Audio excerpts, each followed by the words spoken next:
What's good, everyone? Jets take off. The Jets are playing at Denver to take on the Broncos, and Sean Payton, who talked a lot of smack about the Jets in the offseason. So this game, like Deion Sanders would say, it's personal. The Jets trying to avoid a 1-4 start. That would be very, very brutal. So the Jets, how can they beat the Denver Broncos? Number one, it all starts on offense. The Broncos have the last ranked defense in the NFL. I mean, we just saw Justin Fields have his best career game against the Denver Broncos, and he struggled all season. So it figures, why can't Zach Wilson do the same and shred the Broncos defense apart? And I think the Jets are really going to rely on the passing game and the play action specifically, because last year, I mean, Breece Hall kind of destroyed the Denver Broncos before he got hurt. So now with Breece Hall off of the snap count, I'm expecting to see a lot of Breece Hall running up through the middle and setting up the play action, because then it'll be so much more effective. And we saw Zach Wilson cooking out of the play action against the Kansas City Chiefs. So I think that is the plan of attack on offense.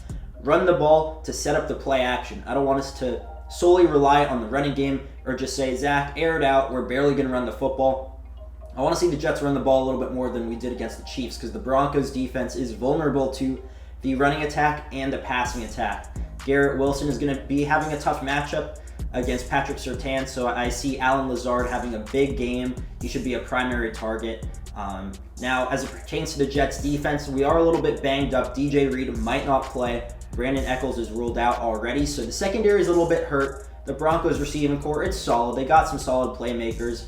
I think that's going to be the key, is limiting the Broncos passing attack, because Javonte Williams might not play. He got banged up last week. So for the Jets, it's about stopping and containing Russell Wilson from beating us with his arm, because Russell Wilson has played pretty well this season, all things considered. So what the Jets really have to do, in my opinion, is limit the deep ball, because that's Russell Wilson's favorite. Marvin Mims is a guy to watch for on the Denver Broncos. He could easily take the top off of the Jets. So I want to see the Jets limit the explosive plays, because that's sort of how this Broncos offense is really built and reliant on, is the explosive plays. And with Marvin Mims, I think he is the number one guy to watch out for. Make sure he doesn't beat us vertically with his deep threat speed.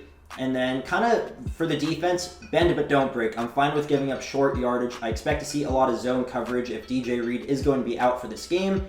I think the Jets favor and match up extremely well against the Denver Broncos defensively and offensively, all things considered. So I think this game is very winnable, and the Jets should win. I mean, it's a personal game. I feel like there's been a lot of anticipation built up for this game with the comments that Sean Payton made against the Jets and Nathaniel Hackett. So there's a lot at stake here. I expect the Jets to be fully ready. Is this the Nathaniel Hackett revenge game? I hope so. I want to see him cook up a great game plan and get Zach Wilson have back-to-back great games, because if that can happen, then the optimism for the Jets, not only with the fan base, but also the players in the locker room, will shoot up astronomically, and teams that play with confidence tend to play a lot better. And who knows, maybe the Jets could get on a little win streak. So it's critical that the Jets avoid a loss at Denver. We've struggled in playing at Denver lately. Last year we didn't. That was our first win in a long time in Denver. So hopefully we can stack up back-to-back wins and silence the Denver Broncos, because their defense is historically bad with Vance Joseph.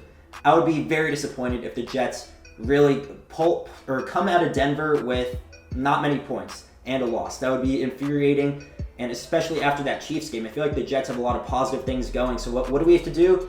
We got to take 2 steps forward this time, not 2 steps backwards. So let me know what you think, Jets fans. What are some things to watch for in this game? I'd love to hear your thoughts, and I'll see you all in the next one.